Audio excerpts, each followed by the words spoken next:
Обода мекеним Мекин теледолбору студияда мен Сабыр Абдумомунов, эсенсизбе? Бул көрсөтүүдө өлкөбүздүн аймактарында жашаган жаратман каармандар элдин чыныгы турмушун баяндап турабыз.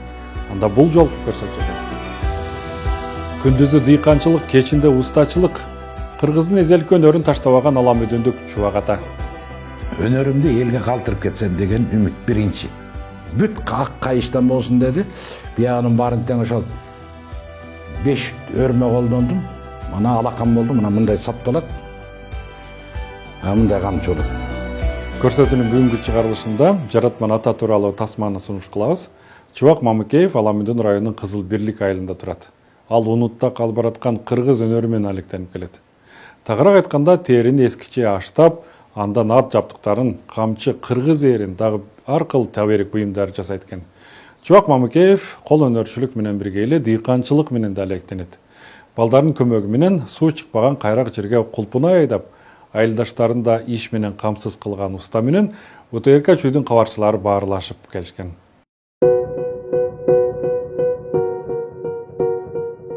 Жибимди да бияка сүйрөп кетишкен турбайбы. Бул жип менен мынабы эже малинаны байлайм. Муну да бияка сүйрөп кетип турат. Анан инструменттеримди бара болбой мына жерге коюп коем. Бу жерге главный жип менен секатор керек. Инструмент ошол мына секатор. Секатор менен кесебиз. Мына менен байлап аттым эле. Бул бузулуп калды, балдар келсоңдор. Анан мунун арасында мындай көчөттөр бар. Атайын былтыр көчөт жасаган. Мынакей. Мына өсүп атат монда. Буну август айында, июльдүн аягы, августтун башында көчөт жасайбыз. Ошонун башын алып келебиз, ушуга көмүп коебуз. Анан кийинки жылга, жазга көчөт болуп калат. Мен Мамыкеев Чубак. Ушу Аламүдүн районунун Кызыл Бирликтин тургуну болом. Кызыл Бирлик айылында жашайм. Анан мына бу жерде чакан огоротум бар. Ушу чакан огоротто дыйканчылык кылып, бүлдүркөн эгем. Ошондон алектенем, андан тышкары кол өнөрчүлүк кылам. Бул туруп турганда мөмөнү жакшы өрөт.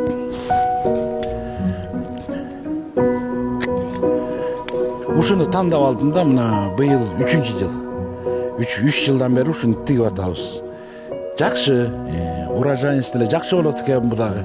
Бул ушунча огородду бекер чыштаганда да болбойт. Биринчиден буз жет, экинчиден чал кемпирге эрмек. Анан мунун баарын тең бүт ушул капельный кылгам. Мунунда мен бай өзүм агроном эмесмин. Мустак суу ичкенде түшүм кадимкидей асаят экен, ооруп калат экен. Түшүм кадимкидей асайып калат. Анан сууну жылытып коюп, тетиги бочкага жылытып коебуз, 1 сутка коюп коебуз. Жайынды жакшы жылып калат. Ошол суу менен сугарабыз. Мына бу жерде 400 түп. Буга 1 тонна суу кенен жетет экен. Мындан тышкары үлүш жерибиз бар. Тосулуп турган, тети агарып жаткан көгө, бер жагынын баары жашыл болуп, тияк ак салафан салып коюптур балдар ошол. 1 гектардан ашык жерде ошол тосконбуз. Мынаны тап тияка чейин бүт ушу туугандарга берилген үлүш жер. Анан баары илгери чогуу сээп жүрүп, анан бөлүнүп кеткен. Мына мага могу жерден 2 гектар жер тийген. Ошо арпа эгип койчубуз малга деп. Анан эмне болсо ошо болсун деп иштетелик деп бүт мындай сетка менен тосуп, анан суу проблема болду. Бияка суу келбейт. Анан баягы суу баспайт, суу келбейт деп үлүш жерди тыштап койгонго болбойт. Аны аракет кылсаң берекет болот экен да.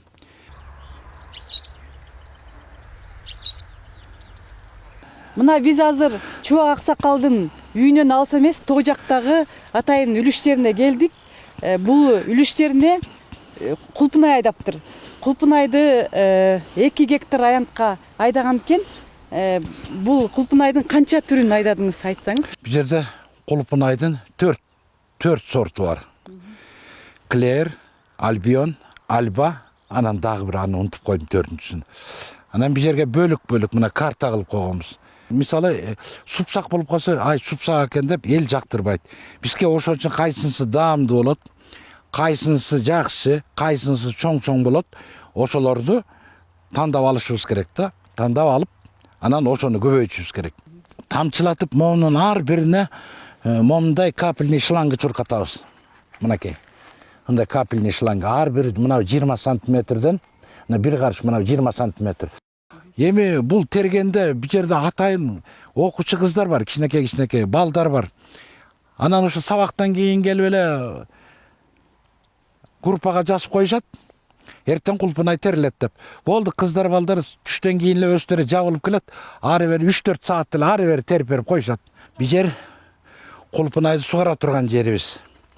Мына жүздүк шлангалар менен суу сордурабыз. Анан мына турба менен бул бассейнге кирет. Аз күндө могу сууну сордуруп алып, кайра бир сыйра тазалап туруп эле, кайра суу толтурабыз. Ушу менен Кулпунайды сугарабыз. Бу жерибиз 3-4 сугарганга келен жетет 1 гектарга. Суу аз эле кетет. Бүт тамчылатып сугарма.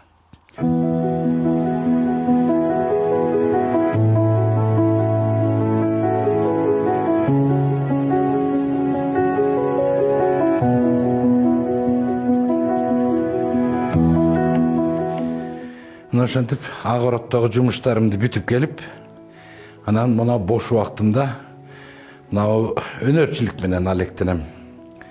Анан бүгүн бир камчы өрүш керек болуп атат. Камчыны мына жыланбор деп коет. 12 менен өрүлөт. Бул жылкынын териси менен мындай көктөн өрөбүз да. Мына өсөк деп коет. Өсөктү адегенде сууга салабыз. Сууга салып бул атайын керилген дайын өсөк.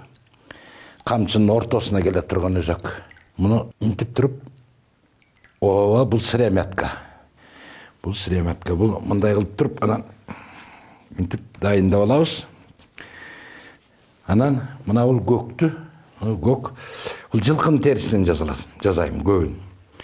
Обычно илгери тоотекенин терисинен жазачубуз. Азыр тоотеке болбой атат. Жылкынын териси абдан мыкты болот көккө. Особенно могу тайдын териси. Тайдын териси болгондо 2 капталы гана жарайт. Башка аягы жарабайт. Өрмөчүлүккө бойнадан барып, мал сойгон жерден жылкынын терисин алып келем, чийкилей тери. Ошо чийки терини эле алып келип, момундай фанерага керем. Керип, анан бул өзү көлөкө жерге кургатабыз. Кургагандан кийин анан бүт мына моунун баарын тазалайм. Мынтип тазалап чыгам. Эчтекесин теп-тегиз кылам. Мына этинин баарын май сайын этин тап-таза кылып өрмөгө дайындайбыз. Бүт калтырбаш керек, теп-тегиз болуш керек. Бияк жабышып калган турбайбы?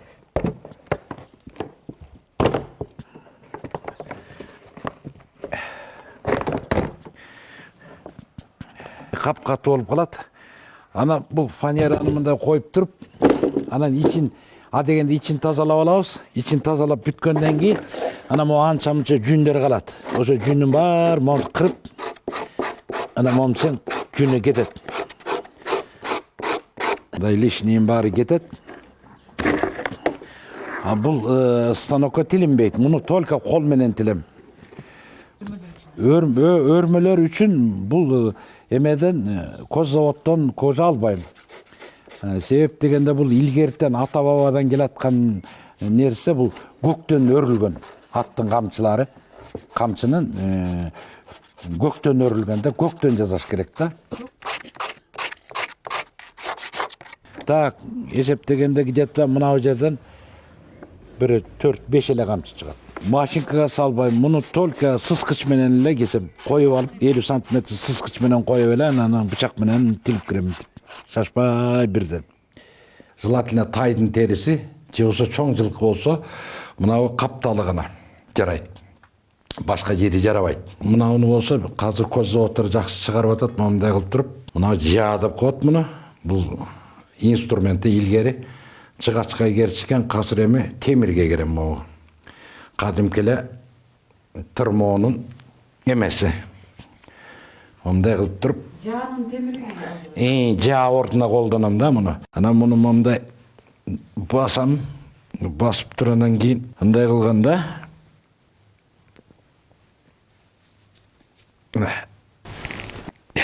бул аны зыңкыйып калат. Бул абдан керилиш керек да мына. Илгеркилер белине байлап алып, ошо керип минтип өрчүккен. Азыр эми бай өзүбүзгө удобство экен да, бул жакшы экен да. Муну каалаганыңдай кылып жыла бересиң тияк бияка. Анан мынауну ороп туруп оройсуң. Одан кийин мынауну жибек жип менен аны кап-катуу кылып байлап саласың. Чыкпагандай кыласың. Дагып туруп. Анан муну мындай болот. Муну 6га бөлөсүң. Так, бияга 6, бияга 6. Ошо 6 болгондо мындай болот. Экөө үстүнө чыгат, бирөө басылат, бирөө көтөрүлөт. Анан кайра маяктан экөө басылып калат. Өрмөгө мен кичинекейимен бала кезимден кызыкчумун. Дегенде илгери тетиги 73-74 жылдары эле мектепте окуп жүргөндө кыргызча түймөлөр бар болчу, жүгөн түймөлөр. Бир киши, бир аксакал жүгөн түйчү эле. Ошого түйдүрсө элдин баары тең.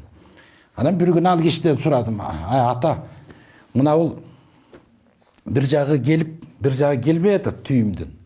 Бир жагын түйдүм, экинчи жагы келбей атат. Десем ал киши чай ичип отуруп минтип кайышты карап көрүп минтип, балам жакшы түйүпсүң. Мынау сен укпай атпайбы? Мунун кулагын браш керек деп коюп кетип калды. Анан кийин бая кишиге бардым. Ата, мен толгоп келтирсем. Балам, а жакта ыдырыгың бар турбайбы? Улай бер андан ары. Ошентип үйрөнөсүң деп койду. Анан ошол кишиден түйгөндү үйрөндүм. Мына бул өрмөнү, мына бул Ала тоодо бир киши бар болчу, Сейит Касы деген. Өзү ал дудук киши болчу. Абдан чоң уста болгон. Ошондон көргөн мына 12-ни өргөндү. Ошондон бир көрүп калгам. Анан ошондон баштап эле үйгө келип, жанталашып өрүп, тигинтип, анда мына пресстин жиптеринен өрүп. Анан ошентип үйрөндүм. Мен бир жерде өрөм, где-то бир калп айтпайм, 50-дөйүн өрөм. Өзүм жылкычы болуп жүрдүм, анан ошо жылка өзүм катынып жүрдүм. Анан куйушкан жасадым. Дагы ар кандайларын жасап, жүгөн жасадым. Анан баары эле кызыгып жасап бербейсиңби деп эле эметип калды. Андан кийин бир аттын жабдыгын полный жасасам, бирөө бир кой берди. Ал кезекте Союз малында бир кой деген чоң акча. Анан ошо менен эле өзүм абдан ого өтерден кызыгуу күчөй баштады. Анан түрүнөрө баштадым. Анан акыркы күндөр мындай карап эле ойлонуп, бул мындай басат экен, бул 2-ни басат экен, бул уягы 1-ди басат экен деп эле ошого өтүп кеттим. Мына бул жерге 5 түрлүү өрмө колдондум. 5 түрлүү өрмө. Мына аягы кайыштан, только бүт ак кайыштан болсун деди. Биягынын баарын тең ошол 5 өрмө колдондум. Мына алакан болду, мына мындай сапталат. Мындай камчы болот. Камчынын баалуулугу, бул камчы илгертен чоң ролду ойногон экен. Бул илгери шашып келаткан киши бирөөнүкүнө түшсө, камчысын эринин кашына илип коюп кетсе, бул шашып келаткан киши экен дечи экен. Камчысынан билчү экен. Эгер камчыны минтип сүйрөп кирсе, мен жоолашкан кишимин дечи экен. Камчыны мойнуна салып алып минтип кирсе, мен кулдук уруп келдим деген киши экен. Мунун маанилери көп болот. Анан бул жанакы камчыны тилек менен тартуу кылып берет. Эркек балалуу болгун, камчыдай бекем бол деп. Бул камчынын өзүнүн касиеттери абдан көп экен. Илгери келиндер кишилердин камчыларын уурдап алчу экен да, эркек балалуу бололук деп. Ушундай ырымдар болгон экен. Мунун ырымы көп камчыныкы. Анан бул камчы дагы бир ниети бул өтө чоң курал. Чоң курал. Мунун башына коргошун салып жасайт. Балбай Баатыр деген жолборусту камчы менен чаап өлтүргөн. Мына көрдүңүзбү? Анан бул өтө катуу куралда. Эгер коргошун салып коюп туруп, чабышка түшсөң ал келтектин кереги жок, камчы менен талкалап өткөн кишилер. Мына камчынын касиети аябай көп болгон. Өрмөдөн тышкары ошол кичине устачылык кылып, темир устачылык кылып, анан бычактарды жасайм. Анан ошо буйртма менен жасайм, мондай кылып. Анан көпчүлүгү кыны менен сурашат. Кыны менен, анан куру менен дейт. Ошо куру кыны менен барын кылып жасап коем. Мүйүстү ар кайсыларын алып келет. Анан мына мисалы мына мүйүстөн жасалган бычак, мына көрдүм, буга салынбай эле жөн эле кеткен. Бул мүйүс. Бул бирөөнүн заказы. Анан муну кыны менен булар жылатын жана мергенчилер, азыр малчылар сайлат, минтип койсун. Анан кыны менен байке куру гана кетет. Анан куру менен кошо жасап коем. Куру менен алып кете берет мынакей.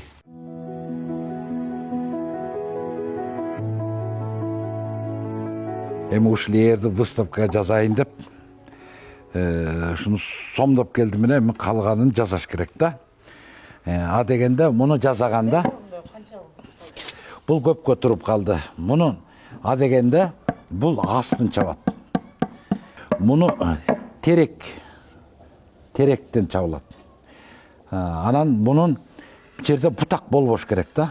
Бутак болгондо болбой калат. Бутагы жок теректи тандап туруп, ошол мына бул 50 сантиметр болуш керек, монун ортосу. 50 сантиметр. Мен өзүм ушундай кылып чабам, кыргыз ээрге. Бул илгерки кыргыздын туюк чабылган ээри да, кошмо эмес бул.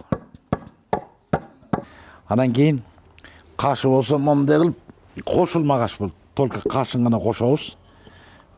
Мына бул кашы болот.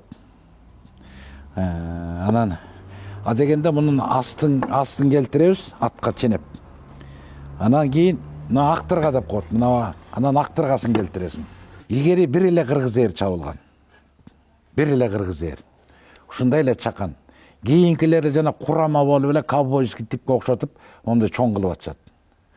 Нак кыргыз ээрлер ушундай. Чакан эле болгон.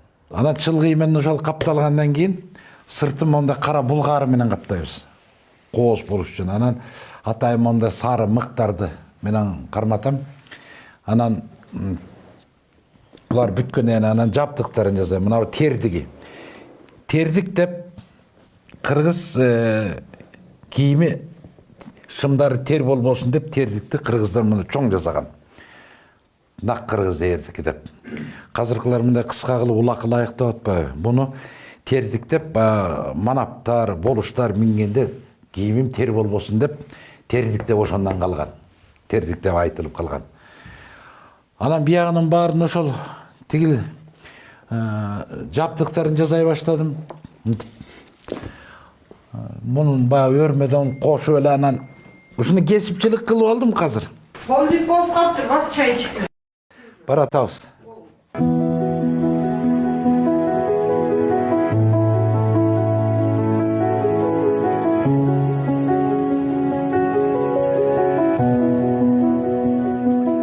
Да, кемпирдин чайы дайым болгон экен.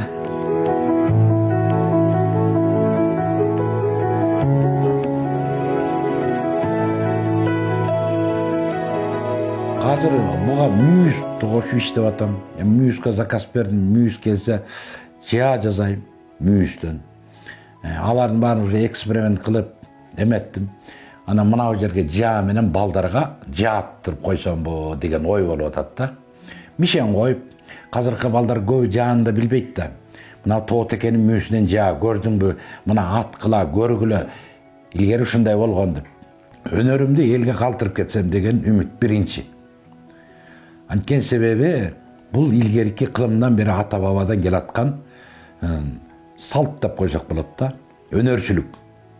Бул кыргыз өнөрчүлүк менен, каада салты менен таанылыш керек. Анан кийинки соңгуга айтылып калыш керек.